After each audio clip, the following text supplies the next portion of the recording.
Vincent Tinker. I'm the JCPS Social Studies Literacy Coach. In this video, we're going to be looking at how to use the Formative Performance Task Single Point Scaffolded Rubric. Before we look at the actual rubric, let's talk about a few of the objectives that we would have for the rubric itself. The Formative Performance Task provides regular feedback to improve literacy and mastery of standards. This rubric has 4 performance tasks. That would be description, generalization, explanation, claims, or counterclaims. These would be the tasks that students could be given for their performance task. And then they would be assessed on 4 different criteria also, and that would be accuracy, clear, evidenced, and reasoning. So those are 4 things that teachers would become proficient in scoring students on. What is nice about a single point rubric is you have enhancers and detractors, and in each column the teacher can provide that genuine targeted feedback to give students clear instructions on how to improve their writing, but also where their writing was proficient and how that made their arguments, their descriptions, their generalizations, or whatever it might be, even stronger. The second objective that we look at here is that the inquiry and disciplinary standards are scaffolded and differentiated for those skills to construct these arguments. All of these tasks, going from description up to claims, is a scaffold to build toward arguments. These are all based on the language that we are seeing in our standards. These are also looking at the criteria to differentiate, because we can have some of our students working at description if that's where their skill is at that point, but other students can still move on to generalizations or even explanations or claim making if that's where their skill is at. Some students might only be focusing on working on being accurate in a subject, while others are also trying to be accurate and clear when they talk about a subject. It provides all that flexibility within one sheet, within one rubric, that the whole student population can have that flexibility while they are also working on the single same sheet for a rubric. And then the third objective here is the scaffolded assessment criteria creates clear expectations for formative performance tasks. It standardizes the language to calibrate and provide coherence for PLCs and the district. Since this is all language that we see within the standard, that PLCs can adopt the language that is in the rubric. They can talk with their PLCs on how they interpret specific word choices within the rubric. They are going to be able to then vertically align those expectations. They could calibrate across multiple grade levels, because multiple grade levels would then be using the same rubric, and come to a common understanding of what these expectations are for students and what we're truly asking our students to be able to do and be able to perform for a given lesson.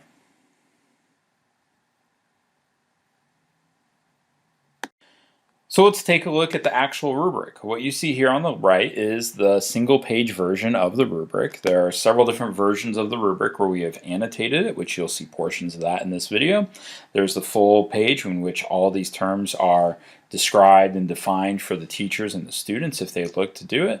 But essentially the rubric that they would be using day in and day out is on one single page, and this is what it would look like. The rubric is consisting, as you can tell from the objectives, of 2 separate parts. One is the formative performance task, in which the teacher would decide, or the student could decide if the teacher chose to do such a thing, which type of task they would like to do. And that could be description, generalization, explanation, claim, or counterclaims. Then after they've determined the task that they're going to be doing for their supporting question, then they would decide to what level of the assessment criteria would they be doing.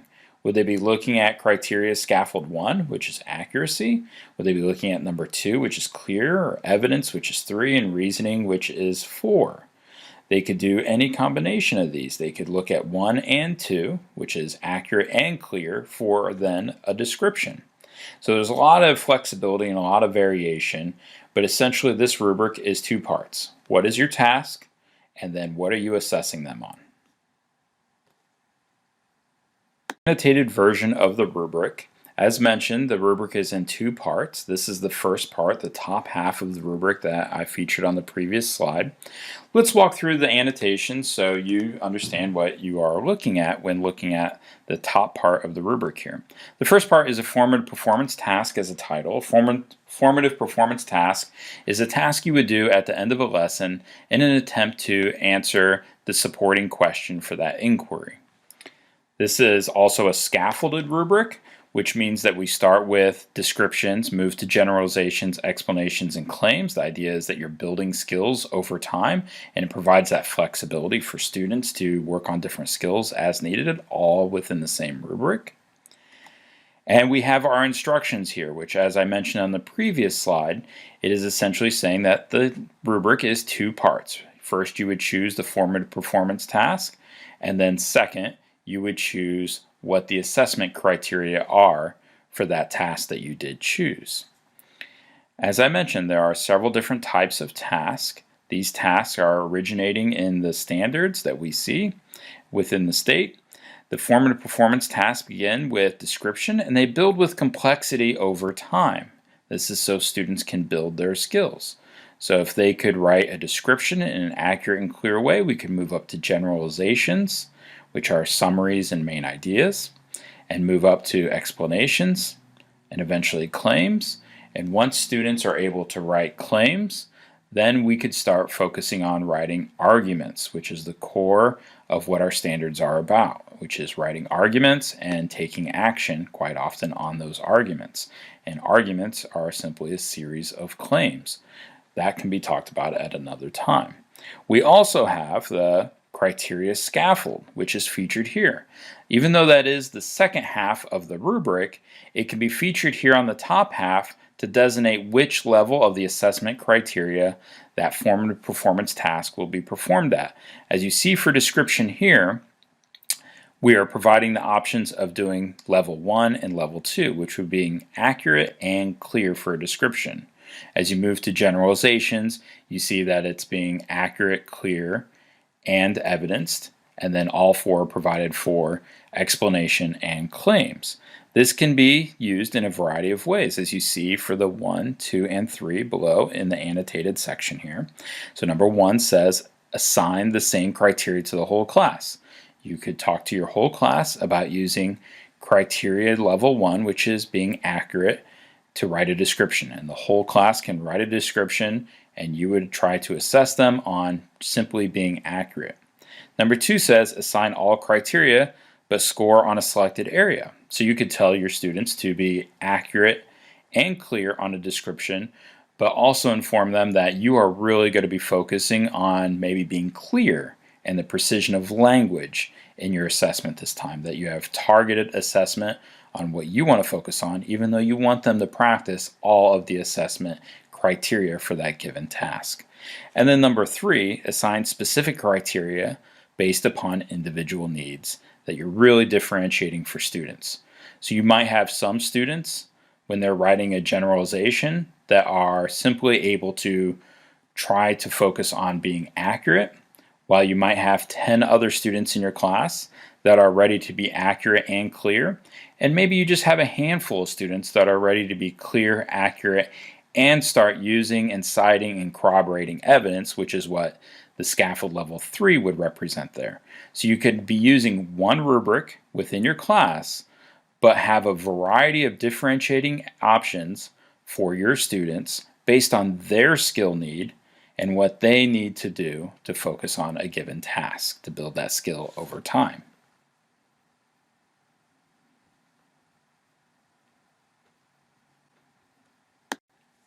The second part of the scaffolded rubric that we have annotated here is the assessment criteria section. You saw parts of that above, as you can see highlighted here on the top left here, where it says criteria scaffold level. That is what you saw above next to the task where it said 1, 2, or 1, 2, 3 through 4.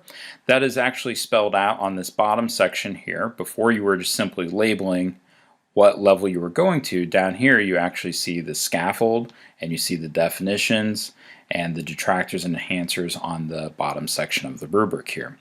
Let's look at the first annotation here. You see that this is scaffolded out through the criteria scaffold 1, 2, 3, 4 going down. So it provides that scaffold, that order of you should start with accuracy and then move to clear, then evidenced, and then reasoned. Then you look at the criteria scaffold for a single point rubric. This is different than traditional rubrics that you've seen that are maybe 4-point rubrics, where you have a 1, a 2, a 3, and a 4, with the 3 typically being the proficiency. On a single point rubric, we simply lay out what the proficiency level is. That way, teacher and especially the students don't have to learn 4 different versions of what it means to be accurate to understand the rubric. Instead, the target is always our proficiency level. We just have to understand what the language and what the goals are to be proficient. And then you're either detracting from being proficient, you're either proficient, or then you're enhancing that level of proficiency. And you just have to understand that proficiency level instead of multiple assessment criteria, all measured with different definitions going 1 through 4 on the traditional rubrics. On a single point rubric, we also have detractors and enhancers. Now, what is nice about this is this allows teachers to give targeted, specific feedback on how they are not reaching, which would be the detractors, or reaching, which would be the enhancers of that specific assessment criteria. And what is nice about this is at times, if you're looking at clear in this example, at times writing could be clear and at other times not clear. And that allows the teacher to actually lay out and explain, as you see in step A here. They could actually give examples of how the student is not being clear, and then in the enhancers, maybe on a different sentence, point out and encourage moments in which the student is being clear. And for each section, they could also provide suggestions for improvement of how to not have these detractors or how to move their current writing up to the enhancer level based on that targeted feedback, which would be the goal of having detractors and enhancers. Without this clear area of detractors and enhancers, if we were simply circling a number 2 for clear, which would not be proficient, a student would be left to their own interpretation of what that circle of that assessment criteria means. So having a space where teachers could write a few words that provide clear direction for a student is very useful versus a student trying to interpret a series of possible circles on a traditional 4-point rubric. And then we have the hyperlinked terms. All these terms on the scaffold document here have actually definitions for all of these. Most of the key language and words that you'll see here will be defined within the document. And we do that for a couple of reasons. The main reason is we want our teachers to be able to have conversations about the language that are in the assessments that we use. They need to understand that the language that is here has specific meaning. And this will also be very useful for PLCs because this allows conversations in the PLCs about the language that is there and how they interpret language or evidence or information for when it applies to being accurate. This creates conversations around assessment and provides that specific language for teachers to be able to use within their class. And that provides a nice consistency for students if they happen to switch teachers. PLCs can now vertically align within their departments. So as students move through maybe grade level 6 up to 7 and then 8th grade, they can have one consistent rubric and all the teachers in a department or at least a PLC have a common understanding of how they define those terms. And once they're able to have a common understanding of defining those terms, they're now able to start working on calibrating each other's scoring so they can have that consistency within a department or within a PLC on how they assess student writing within their class and within their school. This slide is, again, the scaffolded rubric, but it's just looking at it from a different point of view. This is how you could present it in a Google slide version. So the students could see this maybe at the beginning of a lesson as you start a supporting question. You could have this up as a Google slide version. Obviously you see that it doesn't have enhancers or detractors, so it'd be a little more of a challenge to actually score. This is more of a way to present the same information in a digital platform like a Google slide. But here again you could see that they're selecting their tasks, they're selecting their mode, so it has that level of detail now that you can say this can be written, verbal, visual. They're selecting their scaffold level, accurate, clear, evidenced, or reasoned. But here you could also be clear about the audience, because the style of writing and the tone of the writing can vary based on the intended audience. And again, provided below, you see the definitions and the scaffolds of the formative performance task and the assessment criteria. It's much of the same information on the rubric itself. This is just reorganized a slightly different way so you can see it as it would look on a Google slide. And it makes it useful, especially in times of NTI, in which you could now present this in a digital manner and show this maybe at the beginning of a supporting question and then bring it back up. All these check boxes are clickable, so you could check off so the students could clearly see at the beginning and end of the lesson the expectations they have for this rubric. So again, here is the Google slide version. This is checkable, as I mentioned before, and we're going to look at an actual example. So this time you see that the formative performance task line there below the blue box is actually filled out. This is an assessment that teachers in 5th grade actually gave for their formative performance task. It says, summarize why we celebrate the 4th of July and Juneteenth. As you can see in the task section, they're going to do a generalization.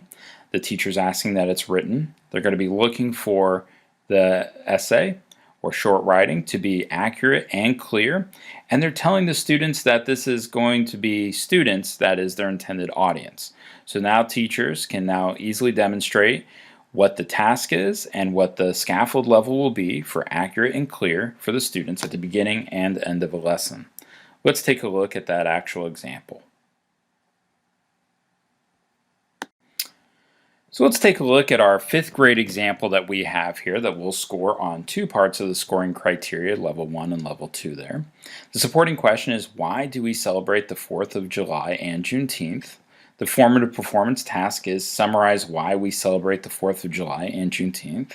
And since the student response is nice and short here, I'll go ahead and read it for you. We celebrate both things because they are special to people. Juneteenth is almost a celebration of the end of slavery, but it is sad that it was delayed from when they were actually freed. The 4th of July freed us from England, not enslaved people though. So that is the student response, in which they were asked to do a summary of that supporting question there, as you can see. Let's take a look at criteria scaffold number 1, which is accurate.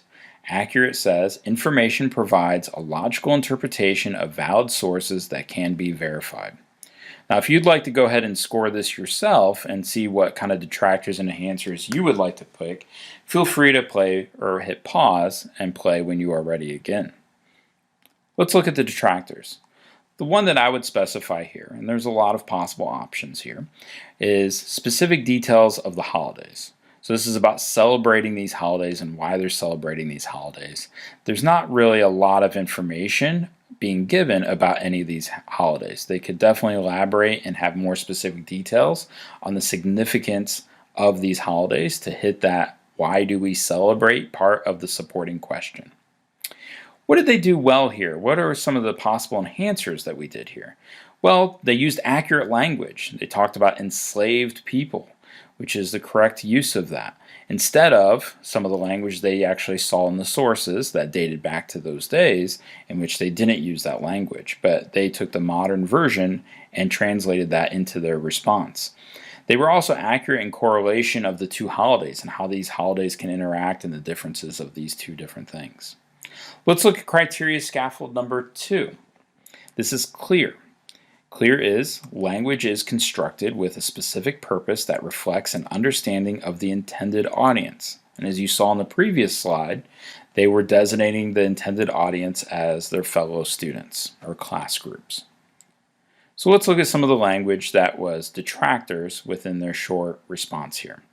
They use the word sad. It would be nice to point that out, that there's more descriptive language to use than sad.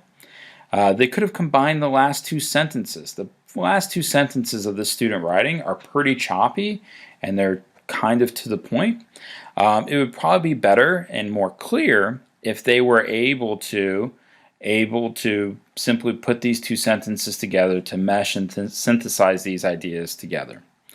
They also use some language that's not super clear for us, which is us and they. It would have been better if they actually named who they were talking about. So if they're going to say us, we would assume that they probably meant to say colonist. In those cases, since it's not clear, since they're using we and us and they quite often in this short little response, that we would prefer them to actually use and name the people they're referencing. So if they say us, let's say colonists, because that's who they're actually referencing when they are referencing the 4th of July.